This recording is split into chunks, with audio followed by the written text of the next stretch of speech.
I recently got an ad for a new statin on my Facebook feed. Imagine my surprise when I followed up on it and I found that they made some questionable claims. That's today's topic. Stay tuned.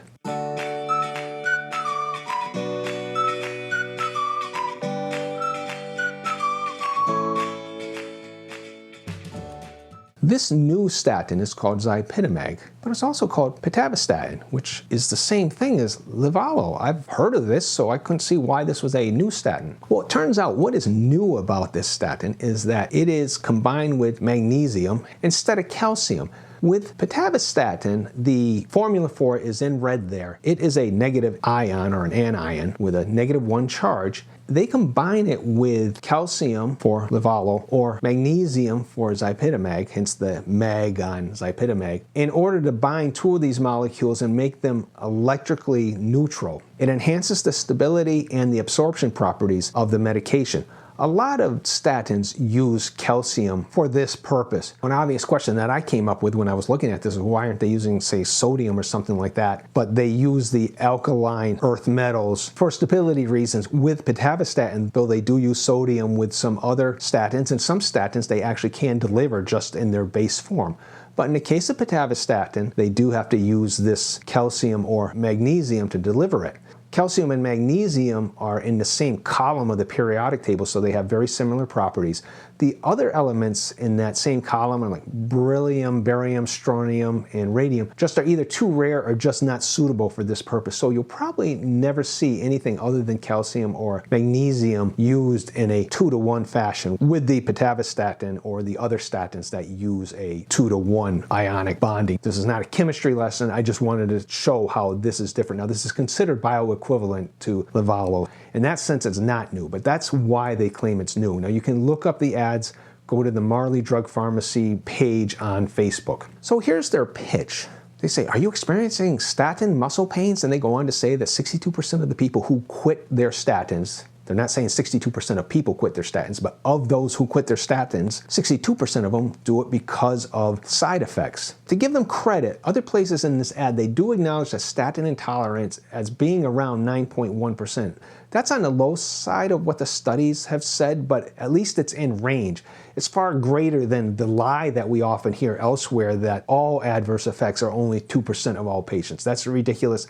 That is the one thing that I don't say is open to interpretation. That is a lie. And if you hear that from your doctor, call them out on it. Here we can see their claim that the muscle pain incidents on zypitamag were somewhere between 1% and 2% more than on placebo. Now, whether that's true or not can be debated because they didn't give a reference to how those figures were arrived at. They didn't point at a randomized control trial where this was tested out, but okay, this is what they're telling us. Note the logic here. Look at this headline. Higher dose statins cause higher rates of muscle pain. I believe that's true, and we're going to get into that in a little more detail. And then they go on to say that zypitamag is available in lower doses because the normal dose range is 5 to 80 milligrams. Since zypitamag is available in lower doses, you will have lower incidence of side effect. The clear implication here is that the lower dose must translate into fewer adverse effects. But does that hold up under scrutiny? Let's take a look at that. All drugs have effects. It's what they do, and it's why people take them, because they have some sort of effect. And whether an effect is a side effect, an adverse effect, a pleiotropic effect, or a therapeutic effect is really a judgment by us. Now, if you're not familiar with these terms, well, we know what a side effect is. An adverse effect is just a side effect which we judge to be bad. A pleiotropic effect, at least the way I hear doctors using it when they're talking about statins often, is a side effect that has some auxiliary benefit, opposite of an adverse effect. It's a good effect, so to speak. And the therapeutic effect is the effect that we're taking the medication for. In the case of statins, it's lowering of LDL, and in case of some of them, maybe it's raising HDL. You may say, well, how can that be a judgment call? Rhabdomyolysis, that's an adverse effect. There's no two ways about it. Well, yes, sometimes it's easy to make that judgment, but remember, this is a chemical that has no agency of its own. It's just doing its thing. So let's look at an example, not a statin example, but the famous little blue pill. It was first being studied as a heart medication, but when they ran their randomized trials, it just didn't pan out. It just did not do anything to improve heart function. But one of the adverse effects that was noted had to do with male sexual function. So what they ended up doing was just redefining the therapeutic effect as being this effect on male sexual function, and they marketed it for that purpose. So nothing changed in the chemical formulation, just a new judgment was applied to the action. The adverse effect became the therapeutic effect simply because the two things are definitional and they redefined it. Perfectly legitimate. I mean, their marketing people were brilliant in doing this. There's an example where the therapeutic effect and the adverse effect are swapped. Important to note that none of these effects are special, independent of what we judge them to be. There's no special status of the LDL lowering capability, independent of our judgment that that's what we're wanting it to do. So what's the point? Well, the effects of a drug generally increase with the dose. I have no argument with that, and that's basically what the ad said. Any particular drug may have various effects of possibly different magnitudes that all generally increase with the dose. So if you increase the dose, the LDL lowering will increase, but so will the incidence of muscle pain. Each statin has a characteristic profile of effects that depend on the dose of that statin. Increase the dose of that statin and the incidence of the adverse effects will also go up. If a lower dose of one statin has the same impact as a higher dose of another for one effect, such as LDL lowering, it may be different. There may be a different relationship when it comes to another effect, such as muscle pain or a pleiotropic effect.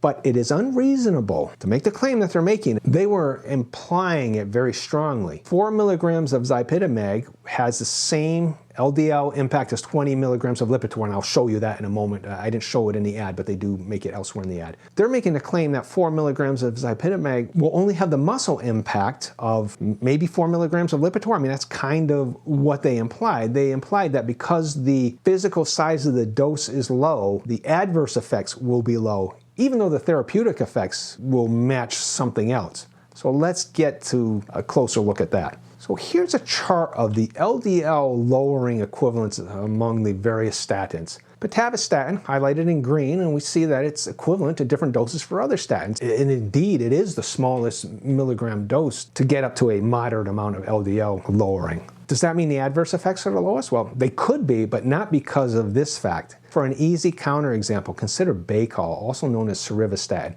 If you've never heard of it, it's because it was voluntarily withdrawn from the market over 20 years ago due to the high number of rhabdomyolysis cases.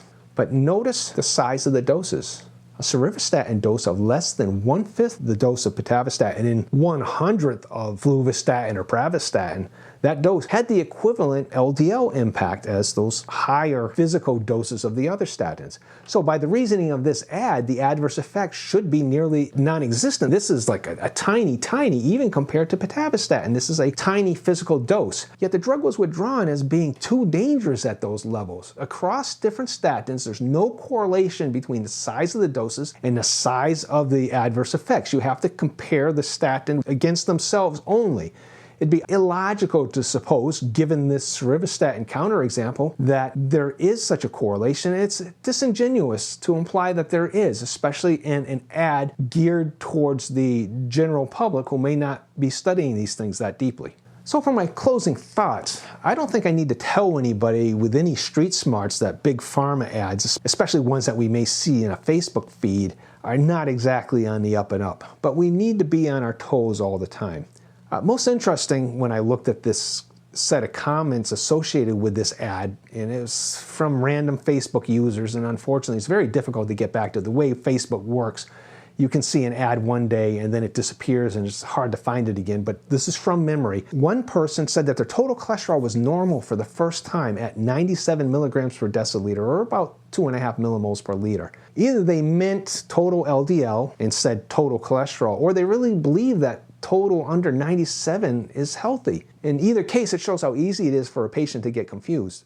Another person insisted that zypitamag was not a statin and that it was a PCSK9 inhibitor, something their subsequent comments kept insisting, despite somebody pointing out that it contained pitavastatin in capitals. They put statin in capitals there. I almost feel like they must have had a conversation with their doctor about options, and they got confused because with all the brand names being listed in a very rapid discussion, and they were trying to remember things, and they walked away with Zypitamag is different because it's a PCSK9 inhibitor like Repatha or something like that, and not a statin. So they got the message garbled. I mean, that's the only thing I can think of that could have happened. It's amazing how much misunderstanding there is on even these basic concepts. And ads like this prey on people who don't have the time or the interest to study them further. Now, this issue that I pointed out, it was subtle, and I doubt that most patients, with the exception of my viewers, of course, would catch on to it. But the bottom line is, you've heard of caveat emptor, let the buyer beware.